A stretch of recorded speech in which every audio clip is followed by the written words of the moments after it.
یعنی جتنی اتنی خوراک رکھیں جتنی کہ آپ کے جسم میں طاقت کو بحال رکھنے کے لیے ضروری ہے. آپ اپنے پرس کے اندر کچھ کھجوریں رکھ لیجئے, پانی کی ایک بوتل رکھ لیجئے. جب کبھی آپ کو جو ہے کچھ کمزوری محسوس ہو, ضرورت محسوس ہو, تو 2 کھجوریں کھا لی. اگر آپ شوگر کے مریض نہیں ہیں, اور اگر آپ کو شوگر کی بیماری ہے, تو آپ جو ہے کوئی پینٹ رکھ لیجئے, مونگ پھلیاں رکھ لیجئے, کوئی اور چیز رکھ لیجئے کہ جو آپ کی صحت کے مطابق ہو پرس کے اندر, اور وہ کھا لی. اور وہاں پہ آپ جو ہے عبادت کے اندر بیٹھے ہوئے زیادہ سے زیادہ وقت جو ہے اپنا حرم کے اندر گزاریے. کعبۃ اللہ کے سامنے بیٹھنا حج کی سب سے بڑی عبادت ہے, اور اس کے لیے ضروری نہیں ہے کہ آپ جو ہے وہ گراؤنڈ فلور پہ بیٹھے, آپ ٹاپ فلور پہ کسی کونے میں کسی جگہ بھی بیٹھے ہوئے ہیں. حج کی ساری برکتیں اور رحمتیں آپ کے دل کے اوپر نازل ہوتی چلی جائیں گی. تو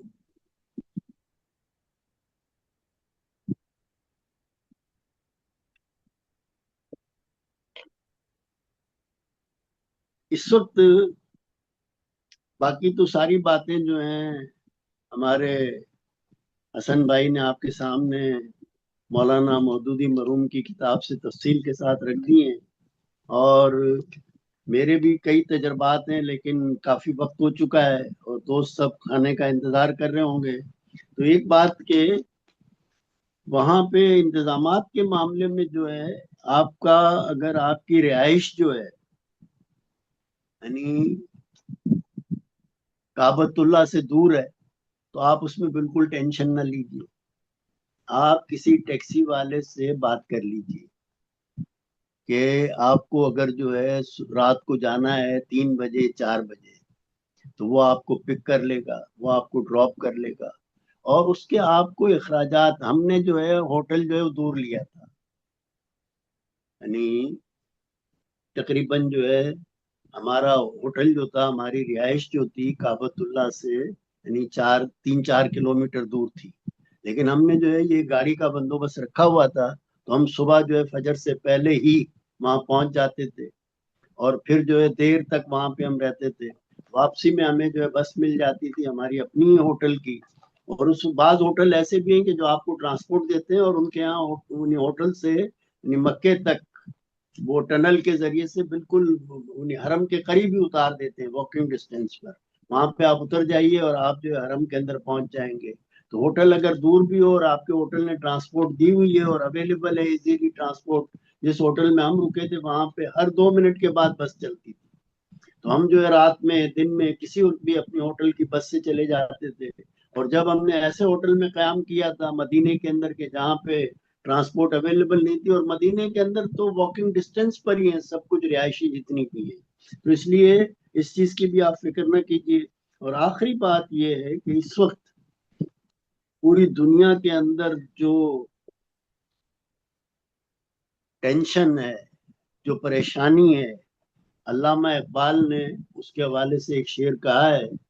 اس شعر پر میں اپنی آج کی گفتگو کو ختم کرتا ہوں, اور یہی آج کی دنیا کے تمام مسائل کا حل ہے.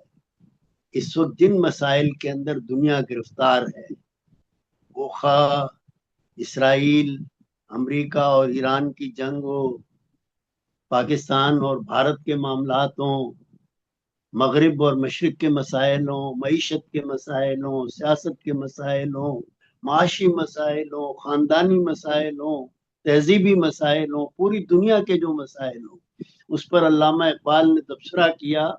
مکہ نے دیا خاک جنیوا کو یہ پیغام, کہ دنیا میں جنیوا نے یعنی UNO بنائی کہ بھئی دنیا کے مسائل کو ہم حل کریں گے, لیکن مسائل حل نہیں ہوئے, مسائل بڑھتے ہی چلے جا رہے ہیں. مکہ نے دیا خاک جنیوا کو یہ پیغام, وحدت آدم یا وحدت اقوام. جیسا کہ حسن بھائی نے کہا کہ وہاں جا کے امریکہ کا گورا بھی, افریقہ کا کالا بھی, اور ایشیا کا کلرڈ آدمی بھی, سب ایک ہی صف میں کھڑے ہو گئے محمود و ایاز, نہ کوئی بندہ رہا نہ کوئی بندہ نواز. تو وہاں پہ یہ پیغام ملتا ہے. اور ایک امریکی اسکالر نے کہا کہ میں جب مکہ میں حج کے لیے گیا تب مجھے پتا چلا کہ انسانیت کس چیز کا نام ہے. بے شک.